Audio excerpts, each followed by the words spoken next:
1949년 전북 임실 출생인 김관진은 전주에서 어린 시절을 보낸 뒤 서울고등학교를 거쳐 육군사관학교를 28기로 입교하게 된다. 육사 1학년 과정을 마친 김관진은 기수 중 한 명만 선발하는 시험에 합격했고, 그로 인해 3년간 독일에서 유학 생활을 해보지만 생활비가 많지 않았던 이유로 넉넉한 생활은 하지 못했다. 1972년 독일 유학을 마친 그는 한국으로 돌아온 뒤 소위로 임관해 군인으로 성장하게 된다.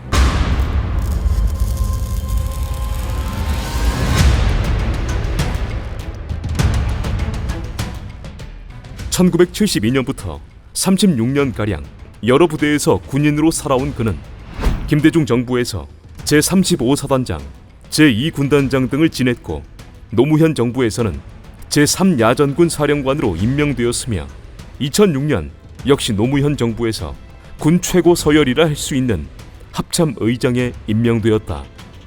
2008년까지 합참의장을 지낸 김관진은 육군 대장으로 예편했고 민간인으로 2년가량의 세월을 보내게 된다.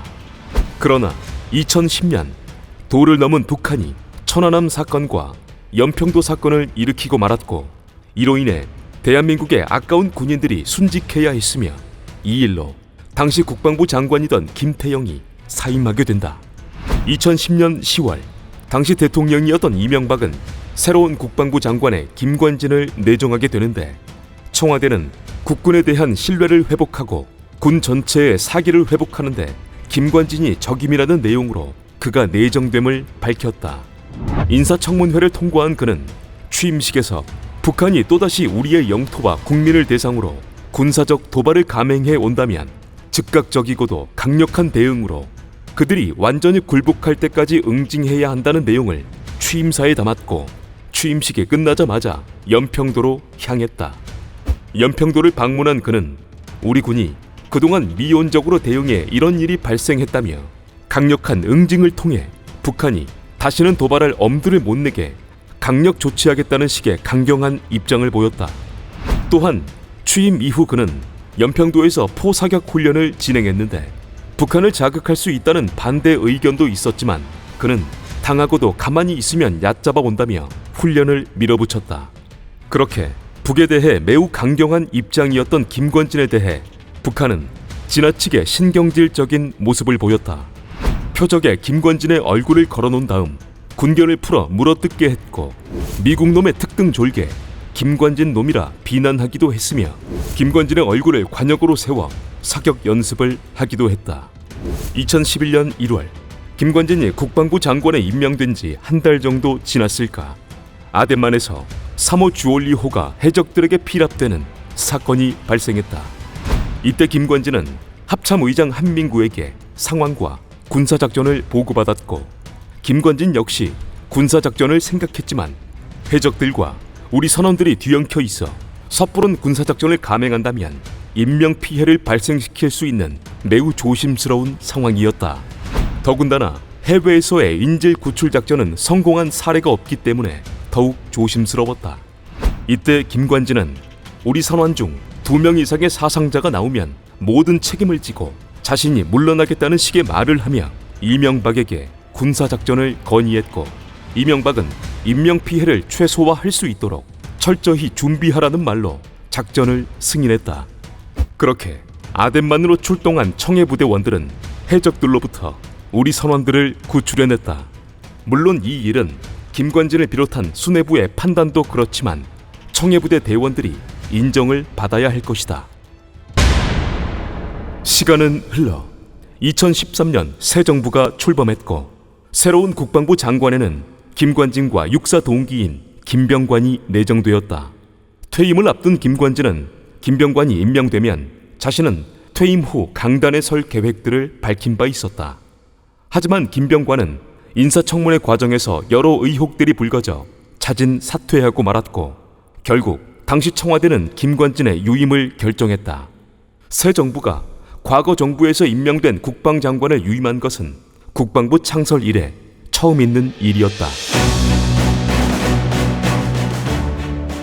김관진에 대한 북한의 신경질적인 태도는 이때에도 이어졌는데, 2013년 일시 중단된 개성공단 운영에 있어서도 북한은 김관진에게 책임을 떠넘겼고 이듬해인 2014년 그가 국가안보실장으로 임명될 때에도 김관진에 대한 신경질적인 태도는 이어졌다.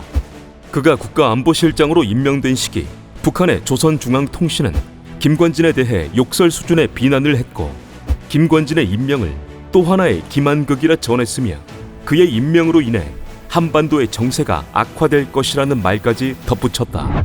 북한의 이러한 신경질적인 태도에도 김관진은 자신의 집무실에 북한군 총책임자의 사진을 걸어놓으며 북한에 대한 강경한 입장을 이어갔다. 그는 3군 사령관 시절부터 김정일, 김격식 등의 사진을 걸어놓았는데 이유는 적장의 생각을 읽기 위해서는 항상 얼굴을 마주 봐야 한다는 생각 때문이었고 국방부 장관이 되고 난 이후로는 같은 이유로 김정은, 황병서 등의 사진을 집무실에 걸어놓았다. 김관진이 안보실장으로 근무하던 2015년 8월 북한의 도를 넘는 일이 또 한 번 발생하게 된다.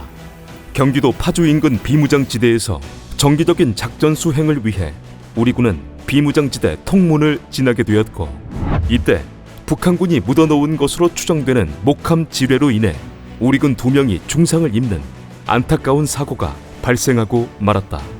우리 군은 목함 지뢰를 사용하지 않는다는 점 등의 여러 정황상 북한의 도발로 이 사건을 규정했고 며칠 뒤부터는 그에 대한 보복 조치로 중단된 대북 확성기 방송을 재개했다. 하지만 북한은 명백한 증거들이 있음에도 불구하고 이 사실을 전면 부인하며 남한의 자작극이라는 입장을 보였고 며칠 뒤에는 확성기를 제거하라며 우리 측을 향해 고사포 등을 발사했다. 이에 우리 군은 북측으로 155mm 자주포 29발을 발사하는 등의 대응을 했다. 북한은 준전시 상태를 선포했고 우리 군 역시 대북 정보 감시태세 워치콘 단계를 격성했으며 한반도의 긴장감은 극에 달하게 되었다. 며칠 뒤 북측 김양건 당 비서 명의로 접촉 제안이 왔고 황병서도 참여시키라는 우리의 수정 제의 끝에 남측 평화의 집에서 국가안보실장 김관진, 통일부 장관 홍영표, 북한의 총정치국장 황병서, 비서 김양건의 접촉이 이루어졌다. 지나간 일은 놔두고 앞으로 어떻게 잘할 것인가에 집중하자는 황병서의 말로 인해 얼굴을 붉혀야 하는 대화들이 오고 간 무박 4일의 긴 회담 속에서 결국 김관진은 목함 지뢰 사건에 대한 유감 표명을 군사 충돌 없이 받아냈다. 북에 대해 강경한 입장을 보이며 36년간의 군 생활과 8년가량의 군 관료로 살아왔던 그는 뼛속까지 군인이라는 말을 들어오며 살아왔지만 그가 군인으로서 국방부의 수장으로서 인정만 받아온 것은 아니었다. 해병대 총기 사건, 북한군 노크 귀순 사건, 전시작전권 말바꾸기, 윤일병 사건, GOP 총기 사건 등에서 그를 향한 비판과 여러 논란들은 분명 있었지만 구속되는 일까지는 없었다. 그러나 김관진은 2012년경에 있었던 총선과 대선을 전후하여 임관빈, 김태효 등과 함께 군 사이버사 부대원들에게 정부와 여권을 지지하고 야권을 비난하는 댓글 9천여 개를 작성하도록 지시한 혐의 등으로 2017년 구속되었다. 2017년 10월 구속된 그는 11일 만에 구속 적부심으로 풀려나기는 했지만 많은 사람들이 주목하는 가운데 여러 혐의에 대한 법의 판단을 기다려야 했다. 2019년 열리게 된 1심 재판부는 군형법상 정치 관여 혐의를 유죄로 인정하고 징역 2년 6개월을 선고했지만 법정 구속은 시키지 않았다. 1심 이후 김관진은 재판부의 판단을 존중하지만 항소 여부는 검토해봐야겠다며 항소 의사를 밝혔다. 그리고 2020년 10월에 있었던 2심에서 역시 김관진의 정치 관여 혐의를 1심과 같이 유죄로 인정했지만 그 외 직권남용 혐의에 대해서는 무죄로 판단해 1심보다 2개월 감형된 징역 2년 4개월을 선고했다. 군인으로서 승승장구해왔던 김관진은 자신의 혐의에 대한 재판부의 판단을 존중한다는 말을 남겼다. 그리고 2021년 1월 현재 그는 대법원에 상고를 했고 최종 판단을 기다리고 있다.